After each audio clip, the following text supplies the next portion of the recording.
It's official. I have now been reselling on eBay and running my small business for 3 years. And it's been a blast. It's been an absolute roller coaster of excitement. I've got big ambitions, and it's always a nice reality check when you come to an end of the year and you get your results. And that's what we're discussing today. 2023, what a year.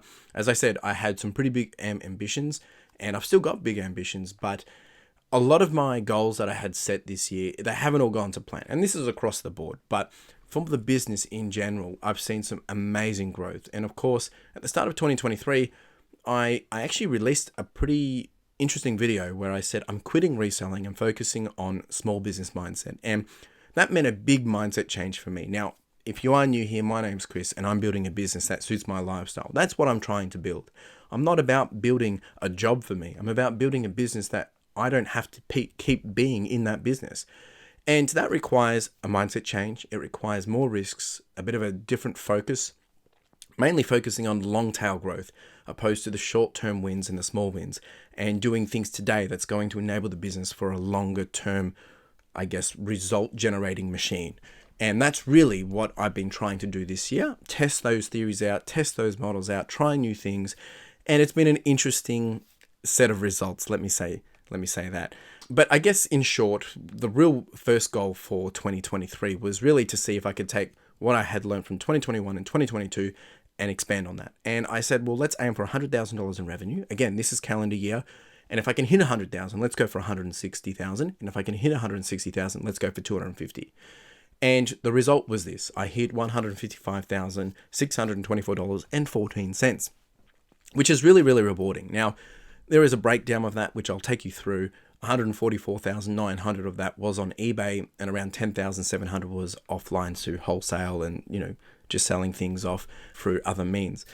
And that's really rewarding to see that result, because I still got over 100,000, didn't hit the 160,000, but I've learned so much while doing this. Now, the next goal was actually to get helping hands, and this officially came to being in July, August 2023, when I hired a casual worker doing roughly around 20 hours a fortnight, paying them around $30 a pop, and that includes super and all that jazz. Now, all in all, for 2023, I asked myself if I could really develop systems and processes to enhance my input into a greater output.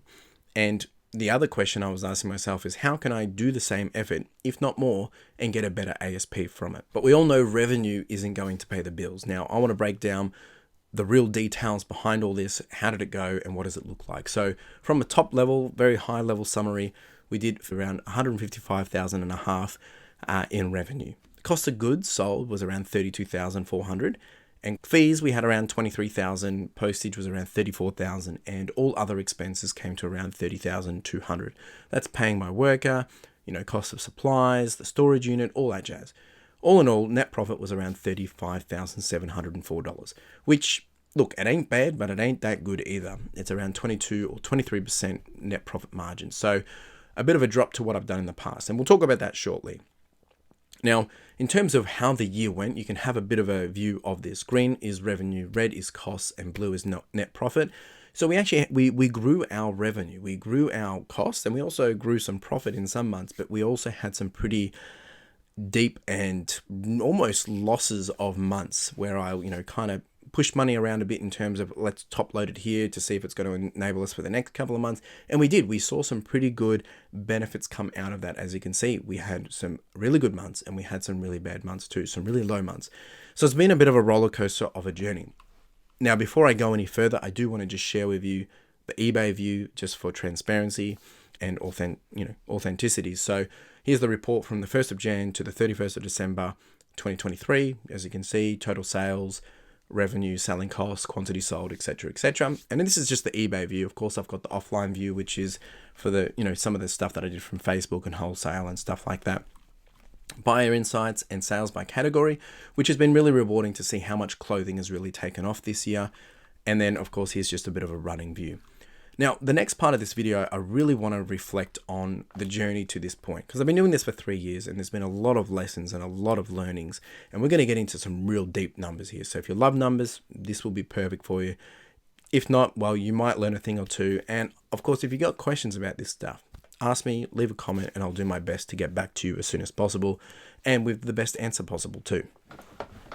So 2021. right? We started off with, that was my first full year. We did around 1,700 items in quantity of sale, which is pretty good. 1,700 sales was, amazing. I did have an ambition to do $100,000 that year, but it didn't work. I did 51,400 in revenue. Cost of goods was around 7,200. And again, I'm going to be rounding this just for keeping the video shorter.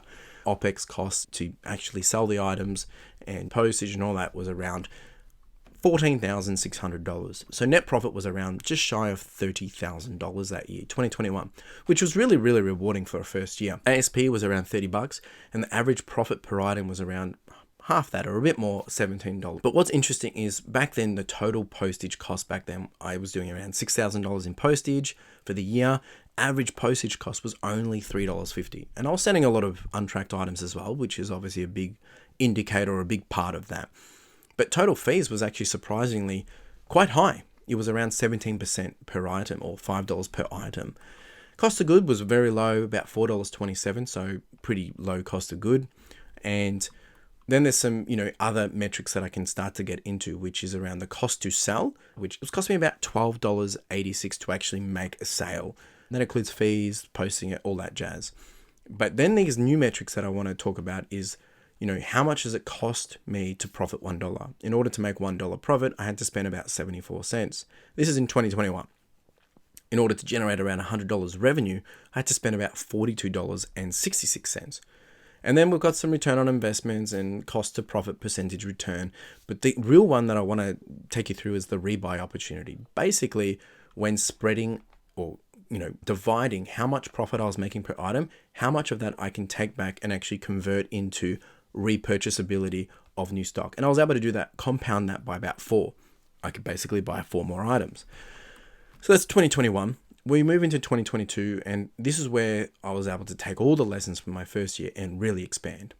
Sales grew by 50% or so we did about 2,500. I was able to increase revenue to 80,000, and again, this is calendar year of 2022. So we increased that by 56%. Cost of goods went up by only about 12%, which is pretty cool because it didn't really increase that much. Now, OPEX, I actually increased my OPEX by double. So I went up by 100%, went from 14,000 to 29,000, and then net profit actually grew by 46%. So by going up, doubling my expenses, I actually was able to almost grow by 46. Well, I did. I grew by 46% in terms of net profit, which was really, really rewarding, really encouraging. But I got some pretty good big deals and good deals in 2022. My ASP grew by about 3%, and my profit was profit per item was actually pretty consistent. Total post costs, they increased obviously because I sold more items. The average cost went up by about 70%, which is pretty brutal, and that's majority because of Australia Post. Some of that is because I started to move into bigger items and I wasn't doing as many untracked. Total fees actually went up as well. And I don't think I had fully implemented all my store discounts that I had, because I think they changed the costing and tiering of the stores. So I was doing about 17.4% average fee cost in 2022. My cost of good, however, came down by about 25%. And that's because I did get a 10,000 media lot, like 10,000 items. And that made a huge difference. Cost to sell did go up a little bit because I implemented some more costs and I actually got a storage unit for the first time in that year as well. So obviously that was an overhead. But where it gets interesting is some of these other metrics is cost to profit ratio. So I was now having to pay 87 cents to profit $1. I was having to spend $46 to make basically $100 revenue. We've got some return on investments there, and then rebuy opportunity actually increased. So for every profit that I made, which was per item about $16, because I had a lower cost of good, I was actually able to go out and buy 5 more items if I needed, which was really, really rewarding. And a really good metric to have. However, now we get into the juicy stuff. 2023. Sales, we increased by about 77%. We went from 2,500 to 4,500. Revenue went up by 93%. We went almost doubling it. We went from 80,000 to 155,000. And cost of goods, this is where it gets, we increased by 3 times basically. We went from $8,000 to $32,000. OPEX is where it gets interesting. So even in the last year, I increased my OPEX. I doubled my OPEX. This time I tripled it. I went up by 200%. So I went from $30,000 to almost $90,000 in OPEX expense. And that last time helped the profit grow, but this time it didn't. The profit dropped 17%. So I ended up with about $35,700, which, look, it's not that bad when you consider everything. I'm paying someone to work, I'm leveraging storage, all those different things. It's been very, very rewarding and encouraging. However, there's some other factors we need to take into account too. ASP, I've actually increased by 9% compared to the year prior. Profit margin has come down though, right? And we said that profit per item has actually dropped by 53%. So the cost to sell has obviously increased. Postage has gone up, obviously, total post cost, because I'm selling more items, but average has gone up by 25%. Now, majority of that is probably been because of Australia Post again, but I'm also selling majority clothing. So I'm no longer doing untracked items and things like that. So that's part of my own, model change. Total fees have actually come down in terms of average per item. We've gone from 17% to 14% or 15% roughly. So there is a saving there. Cost of good, we have gone up more than double. We've gone from $3 to $7 from 2022 to 2023. And that's because I've been purchasing a lot of wholesale items. I can call up, get the items instantly, which is really good, but it comes at the cost. And that cost is we've gone from a $14.50 cost to sell an item to a $26 cost to sell. So increasing it by 80%, which is brutal. Again, it's part of the model I'm trying to build, but there's some things we're going to have to tweak. Now, in order to profit $1, we went from spending 87 cents to now spending $3.36 to actually profit $1, which is too high, right? It's too high. Even the cost of revenue ratio, we've gone from having to spend $46 to make $100 revenue to $77 to make $100 revenue. Return on investment isn't too bad, but the rebuy opportunity is where it's really lost out. We've gone from being able to take the profit and be able to compound it by 5 items to only being able to buy basically just 1 item. So that compounding opportunity has depleted. So there's a lot of learnings from this, a lot of interesting takeaways, and there's a lot of numbers to understand. And that's the importance of numbers. We need to understand the numbers because they tell a story, they tell us interesting things, they also reveal some very interesting things. But when we look at the totals and we look at the average, overall, we've had some really great growth over the years. ASP has continued to increase. I've been able to lower costs in some areas like fees. Obviously, postage is a little bit out of my control. It's gone up by about 115% or 125% since I started. About 100% of that is out of my control. That's just the cost of doing business because Australia Post increases that. Obviously, the things that I can control is the stock I'm buying, where I operate from, and all those costs and things like that. So there have been some big revealers, but all in all, we've done some really great numbers in terms of the totals and average you can see up on screen. So what actually happened in 2023? Well, as I said, I changed my focus from purely reselling to building a business and building processes, building systems, and leveraging my location and the power of people to generate a greater return.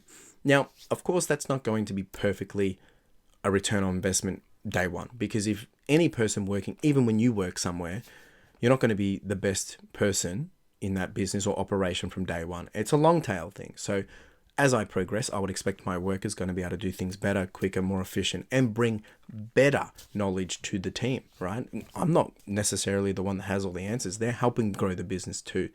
So that's the return that I'm trying to build on over time. In short, the whole model is working. Clearly, I'm being able to pay someone. I've given someone a job. They're able to do 80% of the stuff if needed. It'd be pretty cool. I mean, you think about it, if I actually hadn't done any work and still made $35,000, it's pretty good. But obviously we're not there yet and we have a long way to go. So the costs were a lot higher than expected from all these trials, but we have to take risks to learn. We have to try these things.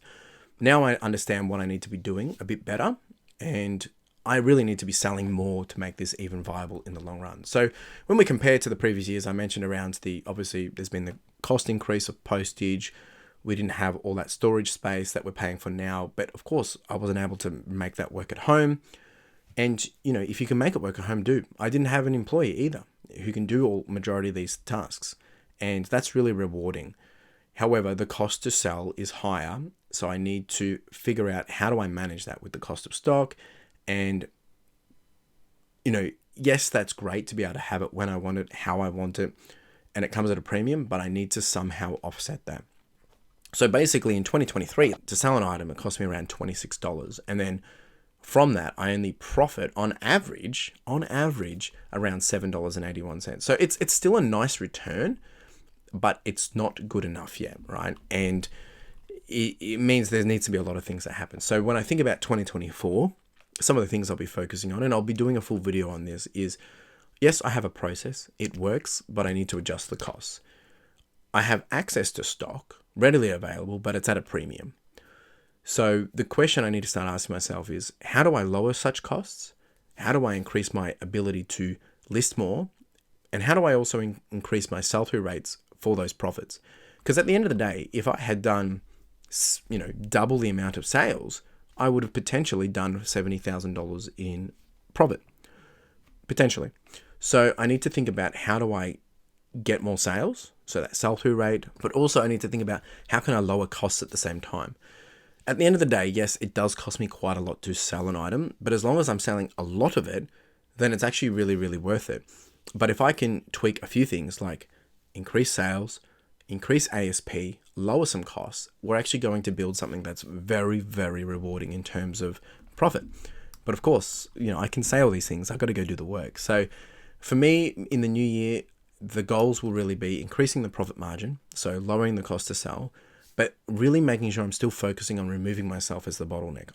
I can't be the bottleneck in the business. I need to be, yes, putting more stuff into the business, but I can't be doing it all. So imagine if I had done what I've just done, made $35,000 profit, but I also was paying someone to do listings as well. That would be the sweet spot, because I didn't have to do any work, and I could actually go do more work or work somewhere else or do something else or build some other businesses that I want to do. Also need to think about, how do I continue to list and refine more of the items that are selling? So I know what's selling at the moment. Actually, for my FY24 sell-through rate, the stuff that I've purchased in FY24 and that is sold in FY24, that's about a sell-through rate of 60%. So I need more of that, and I need to continue to double down on that. But at the same time, I have to manage the costs. So there is a lot of juggling act to happen. Now, if this sounds interesting to you, I will be releasing a full video on this, on my plan, some of the metrics, and some of the details around that. So if you're interested in that, make sure you stick around, make sure you subscribe. And if you have any questions from what we've discussed today, drop a comment down below and ask the question. It is really important to understand these numbers, right? It's very overwhelming. There's a lot here, but it does reveal so much. And there's probably even more that we can take away from it as we start to dig into it. But I wanted to show this journey to help you understand that, no, I haven't come out this year with bigger profits, but I've come out with new opportunity and new chances to take the business one step further, because I'm long tail growing the business. I'm putting things in place today. This is how I'm justifying it. That's going to enable me to grow over the next 3 to 5, even 10 years. However, I have to be very mindful that if 2024, 2025, I don't start to see things changing the way that they should be, we have to make changes. And that's what I encourage you to do, is take risks, try new things, adjust, pivot, and see what's working and see what's not. But you do need to make the changes to ensure that you are still seeing the growth that you want. And this won't work for everyone, right? My model won't be your model. Your model won't be my model, for whatever reason. Our lifestyles, where we are in life, our seasons, our responsibilities and accountabilities. And that's okay. That's why I'm building a business for my lifestyle and you're building one for yours. And I think that's what's really important, is that we can take all these things from different people, learn from each other, and take it and apply it in what makes sense. Appreciate you being here. You have a wonderful day. Cheers.